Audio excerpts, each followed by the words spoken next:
वंदे मातरम में ऐसा क्या है और जय हिंद में ऐसा क्या है जो लोग नहीं बोलना चाहते? वंदे मातरम का मतलब होता है हम अपनी मातृभूमि की वंदना करते हैं। इस्लाम का कॉन्सेप्ट बिल्कुल क्लियर है, उसमें नेशन का कॉन्सेप्ट नहीं है, उसमें उम्मत का कॉन्सेप्ट है और वो उम्मत मोहम्मद की होगी जो मोहम्मद को फॉलो करेंगी और अल्लाह को फॉलो करेगी।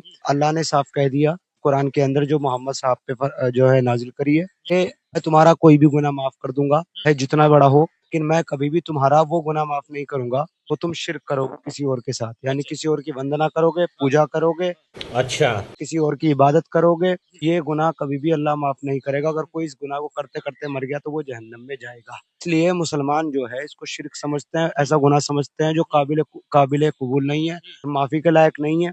इस वजह से वो कभी भी वंदे मातरम नहीं बोलेंगे, क्योंकि उनके यहाँ नेशन का कॉन्सेप्ट है नहीं। आप तो वंदे मातरम इसलिए बोलते हैं, हम तो वंदे मातरम इसलिए बोलते हैं कि हम लोगों के लिए तो देश सर्वोपरि है। हम लोगों के लिए कोई मजहब कोई धर्म सबसे पहले नहीं है, हमारे लिए हमारा देश हमारी मातृभूमि पहले है। ये बड़ी अच्छी बात कही आप। उनके लिए मातृभूमि का कॉन्सेप्ट है नहीं, उनके लिए सिर्फ उनका मजहब पहले है और मजहब ही आखिरी है। जब भी आखिरी होगा, मजहब ही पहले, मजहब ही आखिरी। अच्छा, ये मोहम्मद साहब की बातों को मानते हैं या जो अल्लाह ने जो आयत उनके लिए उतारी उसको ज्यादा मानते हैं? किसको ज्यादा मानते दोनों को मानते हैं। अल्लाह ने जो बात कही है वो आयत कुरान में है और मोहम्मद साहब ने जो काम किए हैं और जो बातें कही हैं वो हदीस में है। तो ये कुरान और हदीस दोनों को मिला करके फॉलो करते हैं? एक बात बताइए, जैसे अल्लाह ने कोई आयत जो है उनके लिए जो है धरती पर भेजी, क्या मोहम्मद साहब ने उन आयतों का कभी विरोध किया? उनमें से एक आध कोई ऐसी आयत हो जो मोहम्मद साहब ने उनका कभी विरोध किया हो? Good question.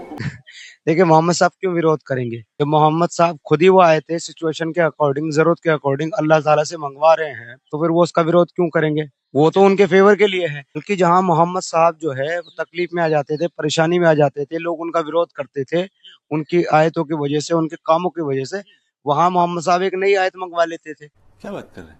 जैसे मोहम्मद साहब ने अपने मुंह बोले बेटे जैद की बीवी ज़ैनब से निकाह किया, अपने बेटे की मुंह बोले बेटे की बीवी से तलाक करवाया, अपने मुंह बोले बेटे का फिर निकाह किया। जब लोगों ने विरोध किया तो कुरान में आयत मंगवा ली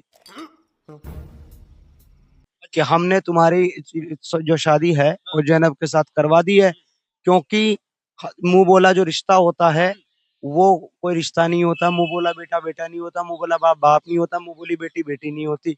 इसलिए मुसलमान जो है वो मुंह बोले रिश्तों को सगे सच्चे रिश्ते नहीं मानता है और इसीलिए वो मुंह बोली बेटी से यानी अडॉप्टेड बेटी से और अडॉप्टेड बेटे की बीवी से अगर वो तलाक दे दे तो उनसे शादी कर सकता है। अरे देवा, ये गड़बड़ है।